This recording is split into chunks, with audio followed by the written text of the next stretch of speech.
Matt Stepp with Dave Campbell's Texas Football back here at the Texas High School Coaches Association Convention. Here with the head coach of the Belton Tigers, Coach Sam Skidmore. Coach, thanks for taking a few minutes to chat with us today. I appreciate it. I appreciate all y'all do for Texas football. Well, we had you kind of hanging around there. You know, we had a line of coaches there. You know, just they were here to see Tepper, and then he bailed, and he told me he was intimidated by you. That's what it was. You know, he said he just couldn't interview you, so he had to have me come in and step in and do it. Well, I appreciate you stepping up. We try. Now, obviously, it's a busy day. The Texas High School Coaches Association Convention. San Antonio is a favorite amongst the coaches, for sure, when convention time comes. You're still a fairly new head coach. You're entering your third year? Second year. Second year as a head coach. Being the boss man, do you have that agenda of items you want to do? Are there any exhibits you want to see, aside from coming to see Dave Campbell's Texas Football, of course?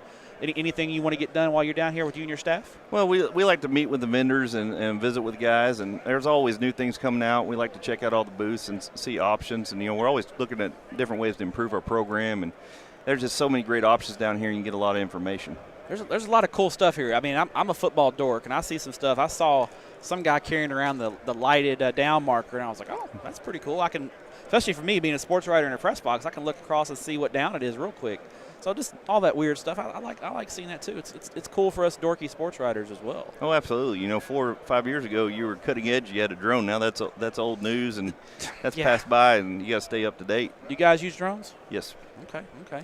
Now let's look ahead to 2018, and I wouldn't say the UIL did you any favors with your district. You were in a brutal 9-team district. Got a lot of old rivalries back, with Temple and Waco coming into Class 6A. I know Belton's played those schools for years. How excited is the town to kind of rekindle some of those old rivalries? They're very excited. You know, the great thing, you know, we had 2 teams, Waco and Temple, both playoff perennial teams in 5A. Temple's, of course, made it to semifinals, state championship, and Coach Stewart and those guys do a great job. You know, our district, you know, sometimes gets looked over in the realm of things and 6A football, but it's a very competitive district from top to bottom. Coach Foreman and Shoemaker, you know, they hadn't won a game in 2 years, but he's doing a great job. I'm telling you, watch out for them the next couple of years. Those Killeen schools are, you know, it's always, you know, in the nature of Killeen with the military base and everything, but those schools can make a big jump in 1 year. I mean, because they always have a lot of good athletes, and I know the athletic director there has done a good job getting things going. I imagine from a coaching perspective, playing those guys, you're just like, oh man, I don't know what they're going to have, and it makes it challenging, I would imagine, doesn't it? It does. There's a big military presence at our school in Belton, and then Coppers Cove and Killeen schools. So we deal with a lot of PAPFs year in, year out, you know, with the transfers and whatnot. But we're very excited about the district. It's going to be a lot of fun. How do you feel about moving into Region 2? I mean, obviously you're hoping to make a playoff run, but if you do make a playoff run, the travel, you could go to Dallas, you could go to Austin, you could go to Houston. That keeps things a little bit interesting as well. But I'm guessing you're glad to be away from DeSoto and Cedar Hill and those guys in By District, right? Yeah, we saw South Grand Prairie 2 years in a row. We got them once, and they got us this last year. But it is changing things. But the only good thing about Region 2, the best thing is if you fortunate enough to make it to the third round, you get to head back to Austin area in Houston and not heading out to West Texas or something like that. But, you know, we were pretty fired up to move to Region 2, and then Allen moved to Region 2 as well. So, but it's going to be a lot of fun. You know, we were in Region 2 2 years ago with the Garland schools matching up. So it's just nice to change up who you're matching up with and play different people. Now, imagine if you were in Region 1 and you're playing out in West Texas in the third or fourth round. You'd be okay with that because it means you're in the third or fourth round of the playoffs, right? I'd be very okay with it, and it'd be easy for my dad to come watch, being from Midland. So there you go.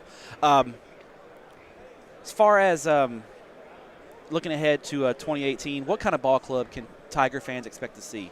You know, what's the personality of your ball club going to be heading into the season? You know, I think we're going to be a big physical football team. Got a lot of our skill positions back on both sides of the ball. We lost one really good safety and went to the University of Houston, Garrison Vaughn. But, you know, skill position-wise, we're going to be in good shape. Offensive line, we're going to be big, but we're going to be young. And then trying to find a back. We've been fortunate and blessed the last 4 years to have really good running backs, and so we're working on a couple unknowns. We got a couple guys we think are going to step up and do a good job. A couple younger guys? Yeah. Okay. Quarterback's back. He had to take over. He got thrown in the fire in the third quarter when our starter broke his collarbone at Temple, but he did a good job.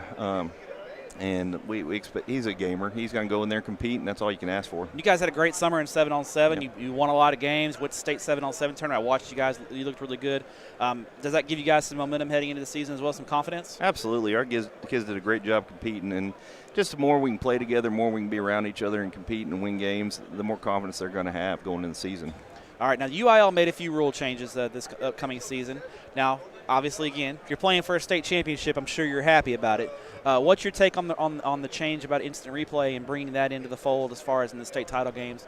What do you think of that rule? Are you for it, against it? What are your thoughts? I'm kind of in between. I don't really like it because it's not involved in the other games, but at the same time, that's a state title game. I want them to make the calls right, whether I'm in it or someone else in it, get the calls correct, because that's what it's all about, getting the calls correct for the kids. And those officials do the best they can. They're just like, Coach, we're going to make bad calls. They're going to miss things. We might make a bad play call on third down. Yeah. It is what it is, but I think it's good to get the calls right and make sure the right team is victorious at the end of the day. Let's talk about officials a little bit. That's one thing that we've really championed on Dave Campbell's Texas Football is trying to put the word out that officials are needed in every part of the state, and that the officials being treated, especially at the sub-varsity and junior high levels, how important that is to treat those guys with respect. Do you talk to your coaches at the lower levels about, hey, we're not going to get onto the officials. We're not going to ride them if it's not Friday night. We're going to let those guys learn on the fly and make those calls. Do you talk to your coaches about that? Absolutely. We have a rule. Only the head coach of each team is allowed to talk to the officials, just like it is on Friday night. I'm the only one to talk to the officials. So if it's our JV white team, JV red team, the head coach is the only person talking to the officials. I don't need 20 coaches yelling at the officials. They're going to make mistakes. You're not perfect as a coach. You're going to make mistakes. Yeah. If one call is going to cost you a ball game, there's about 3 other play calls you could have made that would have taken care of that situation itself. So, yeah, we talk to them all the time and preach to them.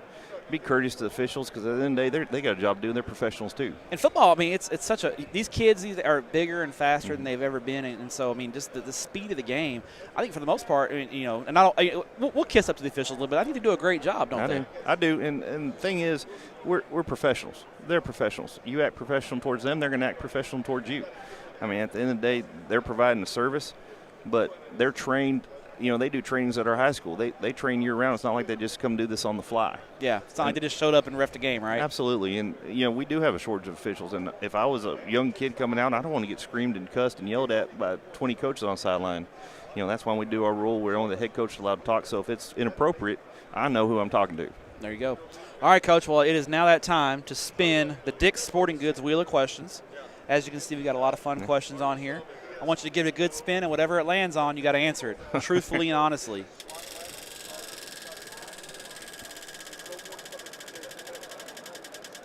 Hopefully it's about barbecue. I'm good there. There you go.